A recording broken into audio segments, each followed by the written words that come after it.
দুর্বল পাসওয়ার্ডের কারণে সাইবার হামলার শিকার হয়ে নিঃস্ব হয়ে গেছে যুক্তরাজ্যের ১৬০ বছরের পুরানো একটি পরিবহন কোম্পানি। সাইবার আক্রমণে কোম্পানিটির সব গুরুত্বপূর্ণ তথ্য হারিয়ে যাওয়ার পাশাপাশি চাকরি হারিয়েছেন অন্তত ৭০০ কর্মী। ব্রিটিশ সংবাদ মাধ্যম বিবিসির এক প্রতিবেদনে এই তথ্য উঠে এসেছে। বিস্তারিত শেখ তাসফিয়া করিমের ডেস্ক রিপোর্টে। দুর্বল সাইবার নিরাপত্তা যে কতটা ভয়াবহ পরিণতি ডেকে আনতে পারে তার জ্বলন্ত উদাহরণ হয়ে উঠেছে যুক্তরাজ্যের ১৬০ বছরের পুরনো পরিবহন সংস্থা কেএনপি লজিস্টিক্স। একটি র্যানসমওয়্যার হামলার শিকার হয়ে প্রতিষ্ঠানটি পুরোপুরি বন্ধ হয়ে গেছে। চাকরি হারিয়েছেন অন্তত ৭০০ কর্মী। প্রতিবেদনে বলা হয়, আকিরা নামের একটি সাইবার গ্যাং কেএনপির কম্পিউটার সিস্টেমে প্রবেশ করে গুরুত্বপূর্ণ ডেটা এনক্রিপ্ট করে ফেলে এবং অভ্যন্তরীণ অবকাঠামো অচল করে দেয়। হ্যাকারদের দাবি, কোম্পানিটির এক কর্মীর দুর্বল পাসওয়ার্ড অনুমান করে তারা পুরো নেটওয়ার্কে প্রবেশাধিকার পায়।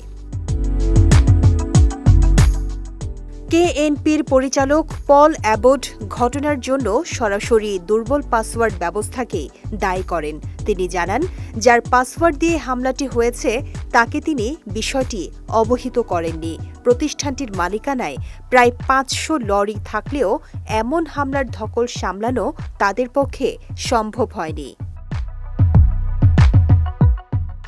এদিকে আইটি নিরাপত্তা মান বজায় রাখা এবং সাইবার আক্রমণের বীমা থাকা সত্ত্বেও প্রতিষ্ঠানটি র্যানসমওয়্যার মুক্তিপণ দিতে ব্যর্থ হয়। ফলে ডেটা উদ্ধার সম্ভব হয়নি এবং আর্থিক দিক থেকে প্রতিষ্ঠানটি ভেঙে পড়েছে। এ ঘটনায় হ্যাকাররা সুনির্দিষ্ট মুক্তিপণের অঙ্ক না জানালেও সাইবার বিশেষজ্ঞদের অনুমান পরিমাণটি প্রায় ৫০ লাখ পাউন্ড বা ৬৭ লাখ মার্কিন ডলার হতে পারে।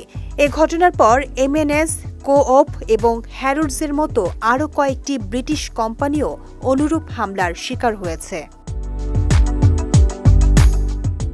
এ বিষয়ে ব্রিটেনের জাতীয় সাইবার নিরাপত্তা কেন্দ্রের প্রধান রিচার্ড হর্ন বলেন, প্রতিষ্ঠানগুলোকে এখনই সাইবার সুরক্ষা জোরদার করতে হবে। ব্যবসায় রক্ষায় এটি অত্যন্ত গুরুত্বপূর্ণ। অপরদিকে জাতীয় অপরাধ সংস্থার ইউনিট প্রধান সুজান গ্রিমার বলেন, এই সাইবার অপরাধগুলো এতটাই লাভজনক হয়ে উঠেছে যে হ্যাকিংয়ের ঘটনা দিন দিন বেড়েই চলেছে। শেখ তাসফিয়া করিম, বিজয় টিভি নিউজ ডেস্ক।